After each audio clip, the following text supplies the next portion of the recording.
নমস্কাৰ মই স্পন্দন কেওট মই উজুদিবাগৰ ফাউণ্ডাৰ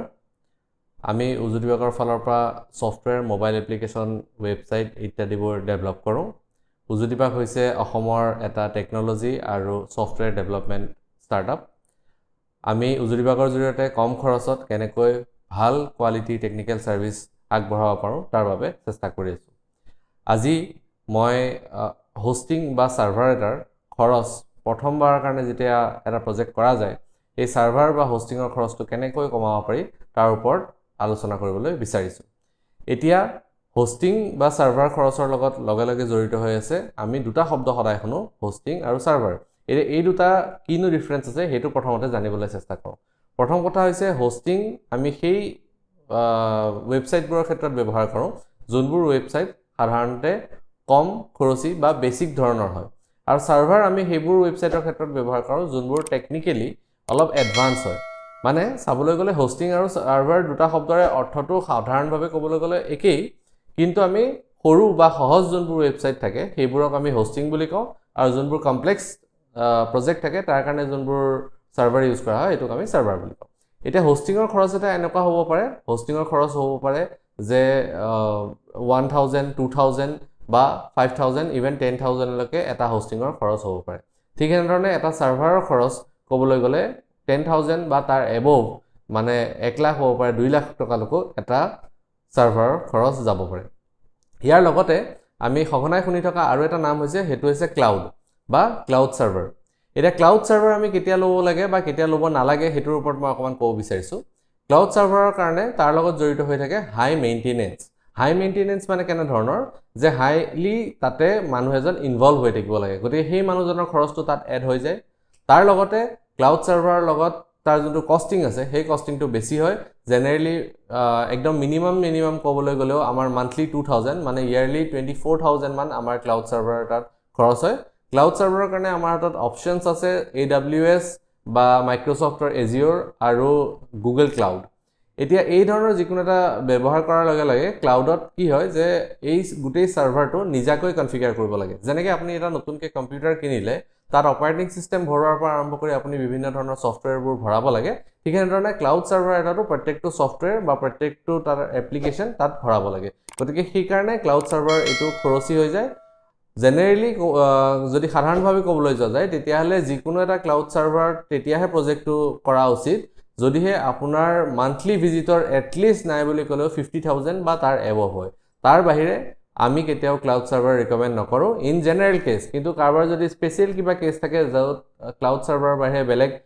সাৰ্ভাৰ সেই প্ৰজেক্টটো নচলে তেনে ধৰণৰ ক্ষেত্ৰত আমি ক্লাউড সাৰ্ভাৰ ৰিকমেন্ড কৰো এতিয়া ধৰা হল যে এটা কষ্টলি সাৰ্ভাৰ আৰু এটা কম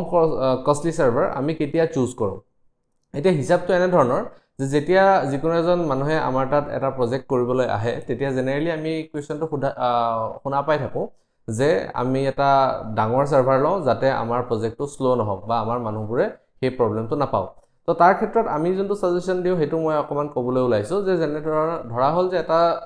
কষ্টলি সাৰ্ভাৰ যোনটো খৰচ ইয়াৰলি 48000 তাৰ মানে আমি যদি মাহেকীয়া হিচাপত ধৰিবলৈ যাওঁ তেতিয়াহলে 4000 মান্থলি সাৰ্ভাৰটোৰ খৰচ হয় এতিয়া ধৰা হল যে আমাৰ প্ৰজেক্টটো ডেভেলপ কৰোতে সময় গ'ল 2 মাহ তাৰ মাৰ্কেটিং বা তাৰ টেষ্টিং এই ধৰণৰ কামখিনিত আনাদাৰ 2 বা 3 মাহ সময় গ'ল গতিকে প্ৰজেক্টটো যোনদিনা আমাৰ লগত কথা পাতে বা যোনদিনাৰ পৰা প্ৰজেক্টটো ষ্টাৰ্ট কৰা হয় তাৰ পৰা এটা নতুন প্ৰজেক্ট যেতিয়া পাব্লিকলৈ ওলাই যায় বা এন্ড ইউজাৰলৈ ওলাই যায় তেতিয়াহলে নাই বুলি ক'লেও 4 পৰা 6 মাহৰ ওচৰা-ওচৰি সময় লাগে এটা ধৰা হল যদিহে আমি 4000 টকা মান্থলিৰ এটা সাৰ্ভাৰ লৈ লওঁ যোনটো সময়ত আমাৰ কোনো পাব্লিক বা আমাৰ তাত কোনো ধৰণৰ কাস্টমাৰ আহাই নাই সেই সময়ছোৱাত মানে 6 মাহত 4000 টকাকে 24000 টকা আমি এনেই দিবলগীয়া হ'ল তাৰ উল্টা বিপৰীত ফালে যদি আমি চাবলৈ যাওঁ তেতিয়াহলে এনে ধৰণৰ আমি যদি এটা সাধাৰণ সাৰ্ভাৰ লওঁ যোনটো খৰচ বছৰি 12000 টকা আৰু গতিকে হেতুৰ মাহে খৰচ হৈছে 1000 টকা গতিকে 1000 টকাকে হলে সেই 6 মাহত আমাৰ খৰচটো হ'ব যে 6000 টকা আৰু তাৰ পাছত যদি প্ৰয়োজন হয় যদিহে আমাৰ 6 মাহৰ পিছত ৱেবছাইটটো বহুত ভালকে চলে বা এপটোত বহুত মানুহ আহি যায় তেতিয়াহলে আমি কি কৰিব পাৰো যিকোনো মোমেন্টতে সেই সাৰ্ভাৰটো আপগ্ৰেড কৰিব পাৰো যেটো সময়ত যদি আমি 48000 টো লৈকে আপগ্ৰেড কৰো তেতিয়াহলে টোটাল 4000 আৰু বাকি 6 মাহৰ কাৰণে আমি 6 মাহ 4000 কে 24000 টকা তাৰ মানে 28000 মান টকাৰ ভিতৰত আমাৰ গোটেই কামটো হৈ গ'ল যেটো যদি আমি ডে 1 ৰ পৰা এটা কষ্টলি সাৰ্ভাৰ লগালোহেতেন তেতিয়া হলে আমাৰ 48000 rupees খৰচ হলতে যদি এই ধৰণে আমি সাৰ্ভাৰ খৰচটো কমাই দিব পাৰো যত আমাৰ যোন এন্ড ইউজাৰ আছে বা ওয়েবসাইটৰ যোনজন এন্ড ইউজাৰ আছে যোনবোৰ কাস্টমাৰে চলাব তেওঁলোকে অসুবিধা নোপোৱাকে আমি সাৰ্ভাৰ খৰচটো কমাব পাৰো ইয়াৰ লগতে আৰু এটা কথা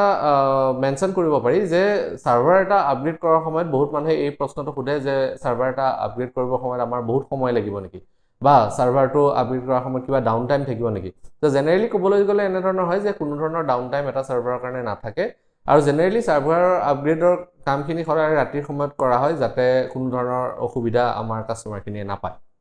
গতিকে মই ভাবো যে ইয়াৰ জৰিয়তে মই আপোনালোকৰ সাৰ্ভাৰৰ লগত জড়িত কিছু সংখ্যক কোৱেশ্চনৰ এনসাৰ দিবলৈ সক্ষম হলো যদিহে ভিডিওটো ভাল পালে তেতিয়াহলে লাইক আৰু শেয়াৰ কৰিব লগতে আপোনালোকে চেনেলটো সাবস্ক্ৰাইব কৰিবলৈ নাপাহৰিব ইয়াৰ উপৰিও যদি আপোনালোকৰ ওয়েবসাইট সফটওয়্যাৰ এপ্লিকেশন লগত জড়িত যিকোনো ধৰণৰ টেকনিক্যাল কোৱেশ্চন আছে তেতিয়াহলে আপোনালোকে তলৰ কমেন্ট বক্সত কমেন্ট কৰিবলৈ নাপাহৰিব ধন্যবাদ